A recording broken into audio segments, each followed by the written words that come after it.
नमस्कार मित्रांनो, मी ओमकार तुमचं स्वागत करतो आपल्या नवीन ब्लॉगमध्ये.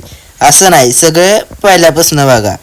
नवीन दुकान झालं होतं, मग काय गेलो की पाणीपुरी भेळ खाल्ली की तिथून आलो हलून घरी. आल्यानंतर गेलो जांभळे खायला. कसं आहे मग जांभळाचं झाड, एक व्हिडिओ काढला मस्तपैकी. परत वर चढलो, वर चढल्यानंतर एकदम क्वालिटी 2-3 व्हिडिओ काढले.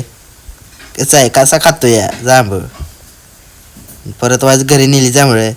मग काय मित्र म्हणला एक व्हिडिओ काढायचा, मग काय काढलाय. कसं अंगावर घालत होता. मित्राचा एक व्हिडिओ काढून झाल्यानंतर नियोजन झालं क्रिकेट खेळायचं. मग काय टेडियम केलं साफ, थोडं व्हायचं. आपल्या टेडियममध्ये गवत उगवलं होतं, बाबांनी पण मदत केली.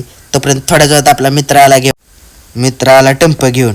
मग काय त्याचा पण काढला एक सिनेमॅटिक व्हिडिओ. मग थोड्याच वेळात घेतला टंप लावून. कसं आहे नात करते काय, तरी गावात काढायचं चाललं होतं आपले. परत एक मित्राला बॉल टाकला, लावला 6. नात करते काय, आपल्याकडे असले सगळे फंटर असतात. परत लागला विकेट, एक उडली. मस्तपैकी एक व्हिडिओ काढला. परत लगेच आपला मित्र आला यशानं मारला 6. परत आपली बारी. आपल्याला काय बॉल गेलाच नाही लांब, पण असू द्या मारला. कसं आहे आपला यशा सुपला शॉट मारतो, नात करते काय. परत आपली बारी. नाही लागायचं, आपल्याला नीट जमत नाही. कसं आहे वातावरण, कसं वाटलं आपल्या कमेंटमध्ये सांगा.